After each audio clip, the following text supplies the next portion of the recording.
할렐루야. 점심 맛있게 드셨습니까? 한번 앞뒤 좌우의 성도님들에게 이렇게 인사해 보셨으면 좋겠습니다. 하나님의 은혜를 기대합시다. 자, 시작. 하나님의 은혜를 기대합시다. 우리 한 번 더 이렇게 인사할까요? 하나님의 사랑을 알아갑시다. 자, 시작. 하나님의 사랑을 알아갑시다. 아멘. 저는 이 시간 본문 말씀을 가지고 하나님을 만나다라는 제목으로 말씀을 나누어 보도록 하겠습니다. 이런 질문으로 시작하고 싶습니다. 여러분, 하나님을 만나셨습니까? 하나님을 만나셨습니까? 우리는 뜨겁게 찬양할 때 혹은 예배할 때 또 기도할 때 그렇게 눈물을 흘리곤 합니다. 그렇게 눈물을 흘리고 어떨 때는 또 몸에 또 전율이 이렇게 일어나면서 내가 하나님을 만난 것 같아. 우리는 이렇게 생각을 하죠. 참 좋은 감동이죠. 그런데 문제는 그 감동이 잠시뿐일 때가 너무나도 많다는 겁니다. 시간이 좀 지나면은 그 감격도 잊어진 채 하나님과 헤어지죠. 그리고 하나님 나 바빠요. 하나님 나 지금은 좀 정신이 없어요. 하나님의 이 만남의 감격이 오래 가지 못한다는 겁니다. 왜 우리는 보통 이 하나님과의 만남의 감격이 오래 가지 못할까요? 그것은 나만의 감동일 때가 있을 수도 있다는 겁니다. 나만의 느낌일 때가 있다는 거죠. 그러면서 우리는 이 하나님과의 인격적인 만남이 무엇인지 고민을 잘하지 않습니다. 하나님과의 그냥 만남이 아니라 인격적인 만남입니다. 그렇다면 이 인격적인 만남이란 무엇일까요, 여러분? 여러분, 이 TV에서는 이 나는 솔로라는 프로그램 아십니까? 이 젊은 남녀들이 나와서 이제 연인으로 매칭되는 그러한 프로그램인데요. 여기 이 프로그램을 보면은 이 초반부에는 이 남녀들이 서로가 이름과 직업, 거주지, 서로의 조건이나 스펙을 전혀 밝히지를 않습니다. 아마도 그 사람의 조건들을 오픈하지 않는 것은 그 사람 자체, 그러니까 그 사람이 하는 말과 행동들에 의해서만 알아가기 위함인 것 같아요. 그래서 그 사람의 조건 없이 사람 자체만을 보고 교제하는 것, 이게 인격적인 만남의 전제라는 것입니다. 이런 차원에서 이 하나님과 우리와의 인격적인 만남을 생각해 보면은 하나님 입장에서 인간인 우리들과 인격적인 만남을 하는 것은 사실 꽤 불편한 일입니다. 왜냐면은 이 하나님과 우리와 인격적인 만남을 하실 때는 우리가 우리에 대해서 다 안다는 거죠. 우리가 어떤 존재인지, 우리가 얼마나 죄성이 가득한 존재들인지, 우리가 어떤 말과 행동들을 할지, 우리가 어떤 상황에 속해 있는지까지 아시기 때문에, 모든 것을 다 아시기 때문에 우리와 인격적인 교제를 하는 것은 너무나도 하나님 입장에서는 어려운 일이죠. 그럼에도 불구하고 중요한 것은 하나님께서는 우리들과 인격적인 만남을 원하신다는 것입니다. 하나님은 우리가 헤아릴 수 없을 만큼 우리에게 인격적으로 다가오셨다는 거죠. 그 증거로 무엇이 있습니까, 여러분? 우리에게 자유의지를 주시지 않으셨습니까? 자유의지. 하나님께서는 왜 우리에게 자유의지를 주셨을까요? 하나님만이 우리에게 다가오는 것을 하나님은 원치 않으세요. 우리가 스스로의 의지를 가지고 하나님을 깊이 알아가고 사랑하기를 바라시는 것이죠. 그런 의미에서 우리에게 자유의지를 주신 것입니다. 하나님은 자신을 궁금해하고 질문하고 알아가고 싶은 그런 자들을 기다리고 계시는 줄을 믿으시기를 바랍니다. 오늘 본문에 나타난 이 삭개오라는 사람이 딱 그런 사람입니다. 오늘 우리는 이 삭개오를 통해서 하나님과의 인격적인 만남이 구체적으로 무엇인지 알 수 있습니다. 여러분, 이 삭개오는 어떤 사람이냐면요, 이 당시에 여리고란 지역의 세리였습니다. 이 세금을 징수하는 관리인인데요, 이 당시 세리들은 이 정부가 요구하는 액수 이상의 세금을 거두면서 자기 몫으로 챙겼던 그런 사람들입니다. 이 백성들에게 이미지가 좋지 않죠. 오늘 본문에도 보시면은 이 사람들이 삭개오에게 너는 죄인이다 라고 말하는 것을 보면은 아마 삭개오도 똑같은 세리였을 것 같습니다. 그리고 삭개오는 아마 뭘 해도 행복하지 않고 조금 열등감 같은 것도 있었던 것 같습니다. 왜냐하면 오늘 본문을 보시면은 이 삭개오를 작은 자다라고 소개하고 있거든요. 그만큼 열등감 콤플렉스가 있던 사람이죠. 그런데 이 삭개오가 어느 날 이 예수님을 만난 사람들의 소문을 들어보니까 예수님을 만나면 행복하다는 거예요. 그런 소식을 듣게 돼요. 그리고 자신의 동네에 예수님이 오신다는 그 소식을 듣고 누구보다 이 애타는 마음으로 이 예수님을 찾아가게 됩니다. 그가 어떻게 예수님을 찾아갔습니까? 오늘 말씀 4절을 보십시오, 여러분. 성경을 보시면요, 이렇게 기록되어져 있죠. 앞으로 달려가서 보기 위하여 돌 무화과 나무에 올라가니 이는 예수께서 그리로 지나가시게 되밀어라.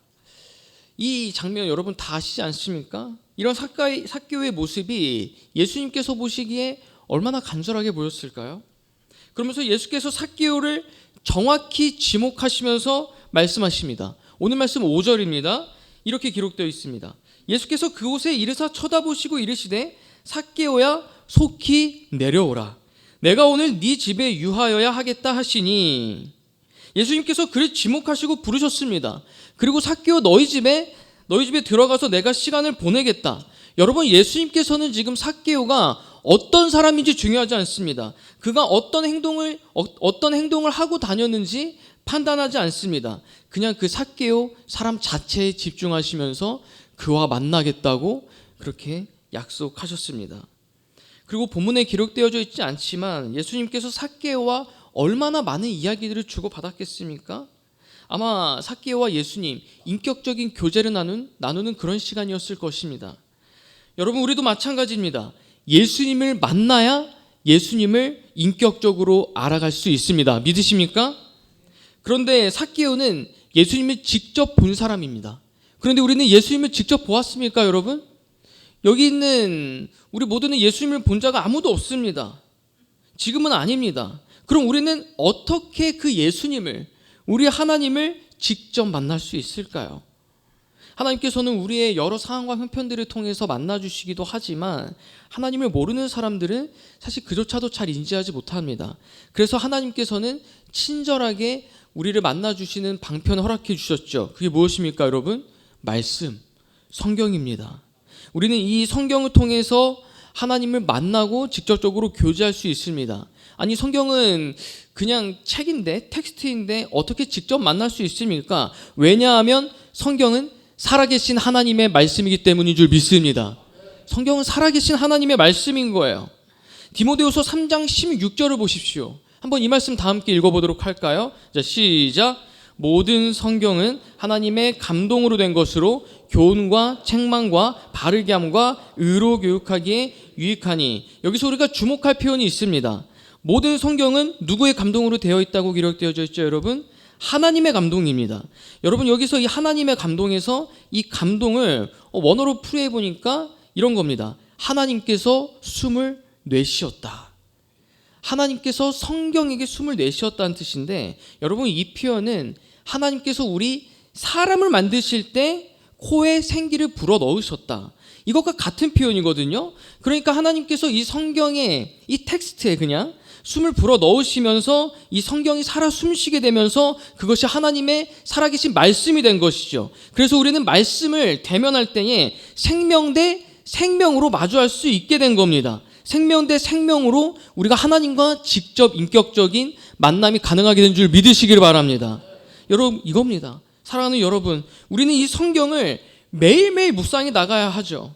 그러면서 하나님과 이 말씀을 통해서 만나며 친밀함을 누릴 수 있다는 것입니다. 그러다가 언젠가 그 말씀에 설득되어지고 그 말씀의 고개가 끄덕여지고요, 그 말씀이 내 삶에 적용되어지는 지점이 하나님과 인격적으로 만나는 때가 되는 줄을 믿으시기를 바랍니다. 여러분, 말씀입니다. 말씀을 통해 하나님을 인격적으로 만날 수 있습니다. 그리고 다시 삭개오의 이야기를 돌아오면요, 이 예수님과 삭개오의 인격적인 만남에 중요한 포인트가 한 가지가 더 있습니다. 이 삭개오와 예수님께서 오랜 시간 동안 이야기를 나누고, 삭개오는 오늘 본문 8절에서 이렇게 고백하는 겁니다. 제가 한번 오늘 본문 8절 말씀 읽어드리겠습니다. 삭개오가 서서 주께 여짜오되 주여 보시옵소서. 내 소유의 절반을 가난한 자들에게 주겠사오며 만일 누구의 것을 빼앗은 일이 있으면 내 갑절이나 갚겠나이다. 여러분, 이게 무슨 말씀입니까? 예수님과 인격적으로 만난 삭개오, 그가 어떻게 변했는지를 보여주는 구절이죠. 이웃들의 세금을 악용해서 이득을 취한 그가 이제는 이웃들을 사는 인생으로 변화되었다는 것입니다. 삭개오는 분명 자기중심적인 인생을 살고 있었어요. 그런데 그가 이제는 이웃을 위해 헌신하는 인생으로 변화되었다는 겁니다. 이게 예수님을 인격적으로 만난 사람들의 변화인 줄 믿으시기를 바랍니다. 그러면서 하나님께서 이스라엘 백성들에게 이렇게 말씀하십니다. 너희는 이렇게 살아야 돼. 신명기 14장 29절의 말씀. 너희 중에 분깃이나 기업이 없는 레위인과 내 성 중에 거류하는 객과 및 고아와 과부들이 와서 먹고 배부르게 하라. 그리하면 너에게 복을 주시리라. 그리고 요한복음 13장 35절 말씀, 예수님께서 말씀하십니다. 너희가 서로 사랑하면 이로써 모든 사람이 너희가 내 제자인 줄 알리라. 그래서 여러분, 우리 교회가 하는 일들을 보십시오. 소외된 이웃들, 또 난치병에 걸린 이 환아들을 위해서 사역하지 않습니까? 이게 예수님을 인격적으로 만난 이 사람들의 모습이라는 거죠. 오늘 헌신 예배를 드리고 있습니다. 전도의 분들, 또 앉아 계신 모든 분들, 또 가정과 또 교회에서 또 여러 사람들을 위해서 그렇게 뜨겁게 사랑하는 인생 살아가고 계시지 않습니까? 이게 예수님을 만난 사람이 되었다는 그 증거라는 것이죠. 여러분, 내가 하나님을 정말로 인격적으로 만났는지 만나지 않았는지 알쏭달쏭 하신 분들 계십니까? 내가 다른 사람들을 어떻게 대하고 있는지 보면 됩니다. 분명 우리는 하나님을 만났다고 하면서 여전히 남을 헐뜯기를 좋아하고요, 뒤에서 미워하고 또 정죄하고, 그건 하나님을 안다고 말할 수는 있어도 인격적으로 만났다고 말할 수는 없는 것입니다. 너무나도 분명한 이 기준인 거죠. 인격적인 하나님을 경험한 사람들은 그렇지 못한 자기 모습을 보면서, 예수 그리스도의 사랑을 담지 못하는 자기 모습을 보면서 괴로워한다는 것입니다. 여러분, 하나님께서 이렇게 몸소 우리에게 자유의지를 주시면서까지 인격적으로 만나주신 그 이유를 더 구체적으로 알 것 같습니다. 우리가 하나님의 형상으로 지으심을 받은 이 또 다른 이웃들과 인격적인 만남을 갖기를 바라시기 때문이 아닐까요? 말씀을 정리하겠습니다. 하나님을 인격적으로 만났다는 것은요, 하나님과 우리가 서로 깊이 교제하며 알아가는 것입니다. 이 만남은 말씀을 통해 가능합니다. 살아계신 하나님의 말씀을 통해 가능한 줄 믿습니다. 그리고 만남이 이 깊어질수록 하나님의 형상으로 지은 내 이웃을 사랑하고 헌신하는 삶으로 변화되는 줄로 믿으시기를 바랍니다. 그리고 이 하나님과의 인격적인 만남을 논할 때 너무나도 중요한 한 가지가 더 있습니다. 이 인격적인 만남의 주체는요, 전적으로 하나님께 달려 있다는 것입니다.